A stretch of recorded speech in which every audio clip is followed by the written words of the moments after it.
Hi, my name is Meg, and I'm going to be comparing the Tgfu model to the traditional skill/drill method of coaching. There's a few different ways a coach can use in order to develop an athlete from looking like this to looking like this. My job is to determine which model is the most effective/successful for that athlete's development. Some argue that each method has their pros and cons. However, I'm going to determine what method is truly the most effective for guiding young athletes to become successful and achieving their goals. For this assignment, I chose to focus on invasion games and that category, with my specific focus being on hockey.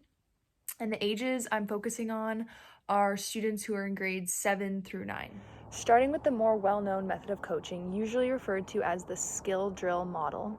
This model is most commonly utilized during practice in many high-level competitive sports and will continue to be used because many coaches believe that this model is the best way or the only way to develop their athletes to their fullest potential. As you can see by this traditional lesson plan example, it is highly structured. There's a strong focus surrounding skill development. These skills are more often than not taught in isolation from gameplay, and there's not a strong focus on tactics or skill development in gameplay.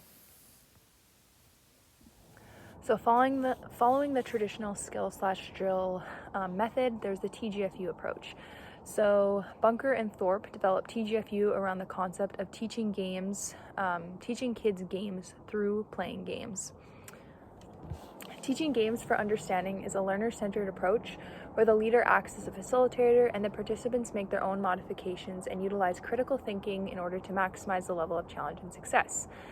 So, an example of a game that would be found in the Tgfu style lesson plan would look something like this.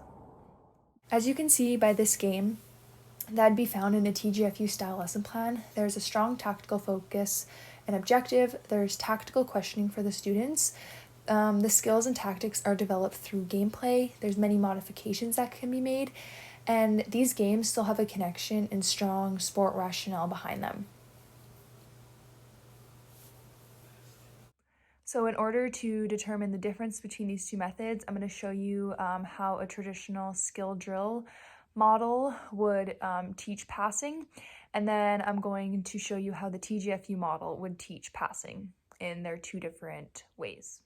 The first method I'm going to be showing you is the traditional skills and drills model, so just a passing drill might look something boring like this.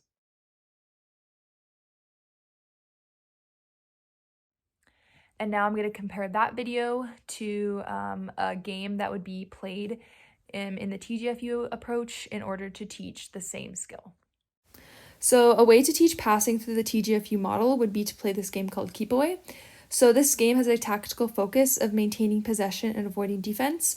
So you're going to have 6 students and you're going to divide them into 2 groups of 3. 2 of those players are going to be the offensive players, which are paired up and are going to be making the passes. And you're going to have 1 defensive player who's playing passive defense and who is trying to get possession of that ball or puck. So to get points in this game, the offensive players are going to pass back and forth. Each pass is 1 point. And the defensive player's job is to get possession of that ball or puck. And if they do, the offensive team just goes back to 0 and the game restarts. And we have a designated time or predetermined time of about 2 minutes. And this game teaches both the passing skill along with the tactics of avoiding the defense and maintaining possession. But yeah, it still has that strong focus of developing that passing. And it's just a lot more motivating and engaging for the students to play it and develop those skills in a game such as this. So I think to answer my initial question of which one is more successful, I don't think either of them specifically is more successful or more useful than the other one. I think both of them have good things to offer. For example, I think if you're coaching and working with younger students, the Tgfu model is probably going to be the most effective, just with development of those tactics along with the skills.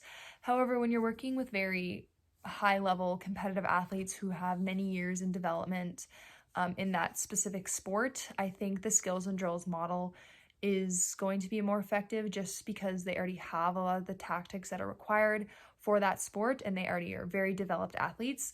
So I think There's no one model that is better than the other. It just depends on the students and the athletes that you're coaching.